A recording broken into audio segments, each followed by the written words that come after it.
this experience can be replicated. I mean, not everybody becomes a director of NIH. His was a very high accomplishment, but there are many other folks who have shown up in the United States and gone through this experience. They have been welcomed, they have been absorbed, they have been recognized, and they have been encouraged to move on and make contributions. When I get introduced at a synagogue to give a talk about Islam, and the rabbi who knows me very well, Rabbi Jerry Davidson, he often states, you're going to hear from a person who played a big role in developing ciprofloxacin, which is a medication which is very commonly used, of fluoroquinolone. And I was one of the lead researchers for that in my department. So the rabbi got very impressed with that. He helped develop a pill which I have used so many times. So all of us have made our little contributions, and together it becomes a big contribution. You know, one of them, and the other one is Elias Zerhouni. When I was asked by Dr. Amru and by Dr. Mazrou to take charge of the research program at King Fahd Medical City, so I made an appointment with Elias at NIH. I went there, I spent 2-3 days there, and he gave me some ideas and so on and so forth. We developed an affiliation between NIH and King Fahd Medical City, and then he asked me a very interesting question. He said, who in the cabinet is going to be a champion for research in Saudi Arabia? He said, you'll do your piece in the hospital, which is fine, but unless there is somebody like Lincoln, somebody like Roosevelt, sitting at the highest level, who recognizes the importance of this, you're not going to have a big impact. So I still don't have an answer for that. So we'll move on that. So now the challenges which are facing us, as I shared with you some of my role models from Prophet to Ahmed Al-Qadi to Mileman and Muhammad Ali the boxer, and now Elias Zerhouni. So I've kind of given you a taste of who I look up to. But some of the bigger challenges are, what are we trying to do? What is our mission collectively? Is it getting, I should put this real there, or is it serving the humanity? When I went for an interview for the medical school, I mean, we were taught to say, why do you want to be a doctor? Sir, I want to serve humanity. That was a standard answer to be given. You're my heart. You know, you get coached. What are you going to say there? Sir, I want to serve as humanity. Anyway, so are we doing that? Are we doing that? I mean, when I look at the statistics coming out of the United States and how many of the professionals are going to prison because of the devious ways they are practicing and billing and acquiring wealth. Is that what this profession is all about? So, you know, in our students, in ourselves, we need to kind of think back, look back and say, what is this all? What am I doing here? So what is this professionalism all about? Now we have this information explosion, and I'm embarrassed to show you my cell phone.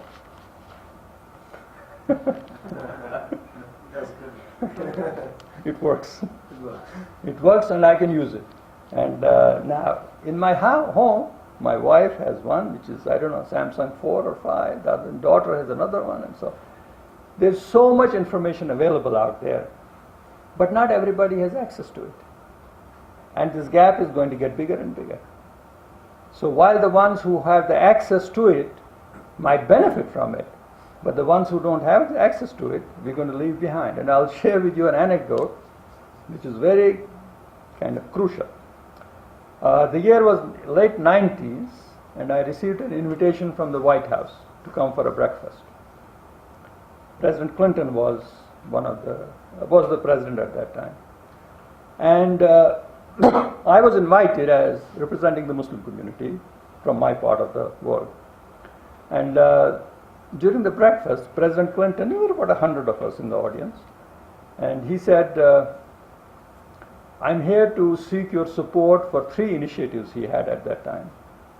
one initiative was that every kid in the world should be able to get one meal in the school for free. He said, if I can get this going, it will take the kids who don't have anything, at least give them one meal, and hopefully they'll be in school, they'll learn something. The other initiative was support for eradication of malaria, tuberculosis, and HIV, in particular in Africa. And there was a third initiative, I forgot. So he was generating public support for his initiatives. And during that time, he mentioned a few things, and I'll just repeat one of them. He said, right now, we in America are getting richer and richer and richer. The rest of the world is getting down, down, down. It's like living in a castle and surrounded by slums. And it's only the question of time before the folks who are living in the slums are going to start throwing stones at the castles. I'm telling you, this was 1997. And now we know what's going on in the world. So as I said, unless you address the root cause, the problems are not solved. Whether it is Kashmir, Palestine, wherever. These issues need to be resolved in a just manner. And this information explosion is good news, but at the same time, it can be a source of problems down the road. There's a bigger gap is increasing between, one of the big debates in the United States now is that the top 1% of the folks who earn the money are acquiring more and more wealth, while the folks in the middle are dropping. The middle class is losing, the rich class is gaining. And there's a big tussle between the two parties of how to approach it, the Republicans and the Democrats. The Democrats are saying, let's tax more the ones who have it. The Republicans are saying, no, they create the jobs, let's do something else. So anyway, that's a bigger debate. So there's this huge issue between haves and have-nots, the North and South divide, which we need to keep in the back of our mind. And of course, political stability, if you're in particularly this part of the world, in such a turmoil, look what's happening in the neighborhood. It's so sad. I'm just watching a little television last night about what's happening in homes. They interviewed a family who were basically starving for 2-3 years. They decided to stay in homes while the folks were fighting and bombarding the city and making it into a rubble. So political stability, economics, this all plays into the health of the community. And this is the book I mentioned, The Impact of Political Instability on Education. It has an impact, and it alters the mindset of the students. It changes their approach to life, and they get angry. And you can, as you read this book, you can see that Rumana's expressions of anger, frustration, and what she sees is obviously not just come through. Final one. Often we get asked that, where are the Muslims? Why don't they do this? Why don't they do this? Well, here's an example of somebody who's done something remarkable. In a very troubled part of the world, Pakistan, he has set up a charity. I never met him, I just read about him, of the Sattar Edi, and a very well-known philanthropist who is doing a lot of good work. And you read his story, he just basically said, I'm doing what I'm taught by my faith, taking care of my fellow human beings. And final slide is this, something we all need to keep in mind. Please read it at your own pace.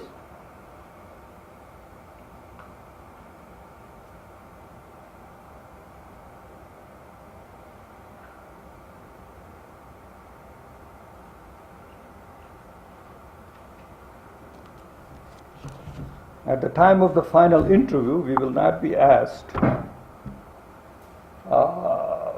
what house, what car, how much was the bank balance. It will be basically some basic questions. What about sandwiches, ice cream? Ice cream, sandwiches, all that stuff.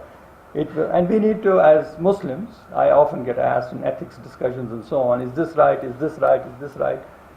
So I say, I mold my prescription, my definition based on what I'm going to answer the Creator. What will be the answer? A good example is, for example, is it okay to give heavy dose painkillers for a patient even though it may kill him? Now, if I give the medication with the intention of killing him, I'm committing a sin.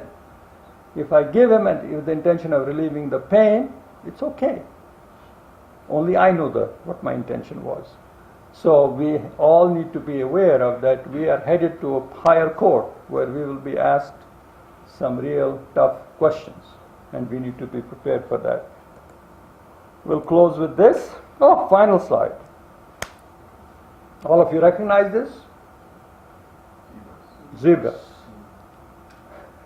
Believe it or not, I was talking in South Africa once, and they said, yeah, we have them right there. Now here, I could put the slide for camels. Now, in medicine, a zebra means something which exists, but you're not going to see it. Now, if I show this in New York, or a camel in New York, they say, yeah, we'll see it in a zoo, but it's not going to be on the street. But in Saudi Arabia, I saw camels as I was driving here.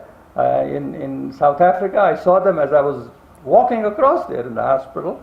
So what in medicine, it really talks about something which is there but unusual.